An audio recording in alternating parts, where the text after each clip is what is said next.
Friends, நான் மஜித் பேசுகிறேன். இப்போ பார்க்குற மொபைல் இருக்குல்ல, இது வந்து பார்த்திங்கன்னா ஒன் ப்ளஸில் வந்து 13R வந்து பார்த்திங்கன்னா மொபைல் வந்து பார்த்திங்கன்னா அரக்கோணம் அர்னால்டு இருக்காப்புல, அதாங்க முன்னாள் மயிலை சிவா இருக்காப்புல, அவருக்கு வேண்டியாள். ஸோ ஒன் ப்ளஸில் வந்து 13R சரியா வாங்கிட்டு வந்து பார்த்திங்கன்னா ஒரு 15 நாளில் இந்த ஃபோனை விற்கிறாப்புல. காசு அர்ஜென்ட், அவருக்கு ஏதோ ஒரு பிரச்சனை சரியா. அந்த பிரச்சனை நமக்கு தேவையில்லாது. 44,000 ரூபா, அதாவது 44,100 வாங்கியிருக்காரு. 44,150 ரூபாயா? எவ்வளோங்க அது? 200 44,200 வாங்கியிருக்காரு. அரக்கோணம் அர்னால்டு மயிலை சிவாவுக்கு வேண்டிய ஆள். மொபைலோட ப்ரைஸ் வந்து பார்த்திங்கன்னா 34,000 ரூபா. இப்போ நான் உங்களுக்கு தரேன், யாருமே தரமாட்டான். வாங்கி 15 நாளில் ஒரு மொபைலை இந்த மாதிரி அரை பாதி வேலைக்கு விற்கிறாங்கன்னா எவ்வளோங்க? யார் அது விடுங்க, அவங்க நமக்கு தேவையில்லை. நமக்கு வந்து பார்த்திங்கன்னா 500 ரூபா சரியா. யார் எப்படி இருந்தால் என்ன, நமக்கு என்ன. மொபைல் வந்து பார்த்திங்கன்னா கஸ்டமருக்கு எந்த ஒரு பிரச்சனையும் இருக்கக்கூடாது, அதுதான் மெயின். ஸோ இது வந்து பில்லோடு இருக்குது. Same IME, same box.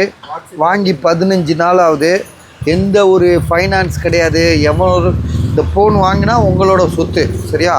அதனால் வந்து பார்த்திங்கன்னா இந்த ஃபைனான்ஸ்காரன் வந்துடுவான், ஃபோன் பண்ணிடுவான், ஃபோன் லாக் ஆகிடும், அந்த மாதிரிலாம் கவலைப்படாதீங்க. நாங்கள் பொறுப்பு சரியா. நாங்கள் தான் முழுக்க பொறுப்பு இந்த ஃபோனை பொறுத்த வரைக்கும். ஸோ மொபைல் வந்து பார்த்திங்கன்னா அப்படியே ஜென்டில்மேன் மாதிரி இருக்குது. ஸோ ஒரு ஜென்டில்மேன் மாதிரி இருக்குது. மொபைல் தரமாக இருக்குது. 34,000 ரூபா. ஐயோ, அதை சொல்ல மறந்துட்டேன். இது எவ்வளோ தெரியுமா? அதாவது 16 GB ரேமு, 512 GB.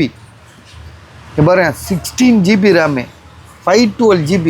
ஸோ அதாவது இதுக்கு மேலே போனே ஸ்டோரேஜே இல்லைன்ற அளவுக்கு முழுசாக இருக்குது. அப்படியே சரியான ஸ்டோரேஜு. 16 GB RAM.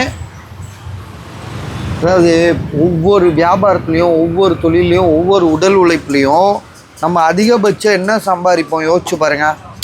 ஸோ அந்த வருமானத்தை ஒரு மொபைல் வாங்குறதுலேயே சம்பாரிச்சிட்டோன்னா எவ்வளோ பெரிய விஷயம். என்னங்க? ஓகே நன்றி. பஸ் தம்பி, இதுக்கு என்னப்பா காசு கரெக்டாக இருக்கா இன்றைக்கி? சரியா. 16 GB இப்போ கொடுத்துட்டு போனார்ல அவர். 16 GB ரேமு, 512 GB ஸ்டோரேஜ். காசு எண்ணி பழகுடா. இதில் என்ன இருக்குது? எண்ணி பழகு. இப்போ எப்படி தான் பழகுறது? என்னங்க கரெக்டாக எண்ணி கொடுங்க.